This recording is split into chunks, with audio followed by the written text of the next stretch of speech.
खबर प्रयागराज से है, जहां अन्नदाता हुंकार महापंचायत को सफल बनाए जाने पर कार्यकर्ताओं का उत्साहवर्धन जरूरी। राम जतनपाल। प्रयागराज पत्थर गिरिजा घर पर पिछले दिनों अन्नदाता हुंकार महापंचायत को सफल बनाए जाने पर कार्यकर्ताओं को सम्मानित करते हुए जिला महासचिव राम जतनपाल ने कहा कि अगर महापंचायत सफल हुई है तो आप सभी पदाधिकारी और कार्यकर्ता की वजह से हम सबको इस तरह से एकजुट होकर संगठन को मजबूत करने का काम करेंगे। सम्मान समारोह में इश्तियाक अहमद, मोहम्मद उबैद, अंसार अहमद, परमेश, टिंकूपाल, अमित ठाकुर, सुरेश यादव, सोनू, मोहम्मद भाई, इरफान अहमद, अजमल, दुष्यंत कुशवाहा, जगदीश कुशवाहा के साथ तमाम कार्यकर्ता मौजूद रहे। प्रयागराज से संवाददाता राजेश चतुर्वेदी की खास रिपोर्ट। कहने की बात है, चाहे जो जितना बड़ा देंगे, चाहे जो मंत्री लेंगे, लेकिन कभी किसानों के हक की बात नहीं करते। हम लोग उस कौम से आते हैं, उस गरीबी रेखा के नीचे आते हैं, जो करने के लिए सब कुछ करते हैं, लेकिन अधिकार हमारा कोई नहीं देता।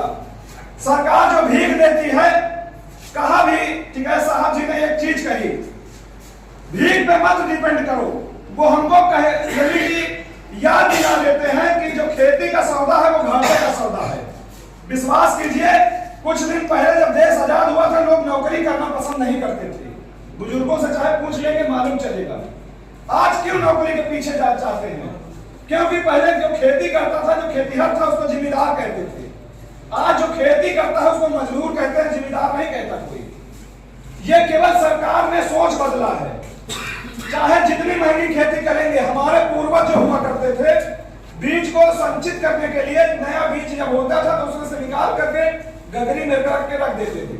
अगले साल वही बीज बोया जाता था। ये मैंने अपनी आंखों से देखा है अपने घरों में। आज हम लोग वो काम नहीं करते हैं, महंगी बीज दुकान से खरीदते हैं, सीड्स की दुकान से, और बोते हैं। नतीजा ये है कि फसल घाटे का सौदा होती जाती है और हम लोग खेती से तरफ छोड़ करके बिजनेस या कोई दूसरे काम की ओर जाते हैं। मैं चाहता हूं, जिस यूरिया का हम लोग प्रयोग करते हैं, जिसके लिए लाइन लगती है खेतों में, सोसाइटियों में, सरकारें कभी पूरा नहीं कर पाएंगी। 5 साल का रिकॉर्ड है मेरे पास।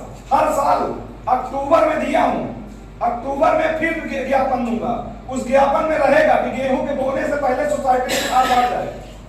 भाई जितना क्षेत्र है अपने ब्लॉक में भगवतपुर के अंतर्गत, भाई उतने खेत में तो खाद जानी है, कहीं बाहर तो जाएगी नहीं।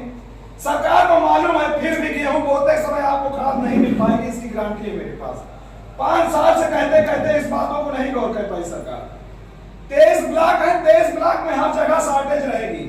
भाई अगली बार आपके साथ में थे, देखे होंगे, कई बार ज्ञापन दिया गया, कहीं पूर्ति नहीं हो पाती है।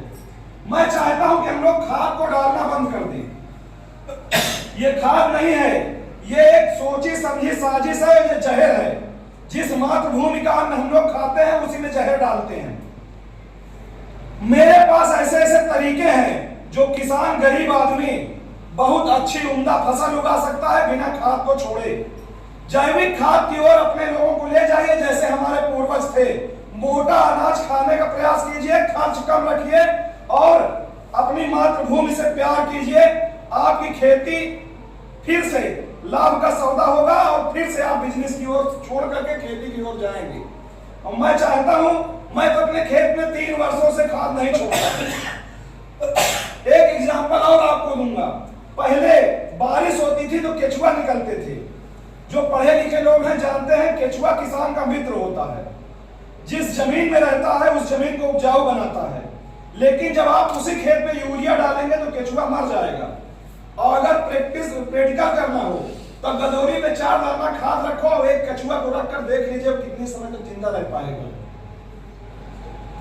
आप गोबर की खाद डालिए खेत में, बर्मी कंपोस्ट डालिए, केचुआ अलग से डाल करके उसको बर्मी कंपोस्ट बना लीजिए, खेत में डालिए।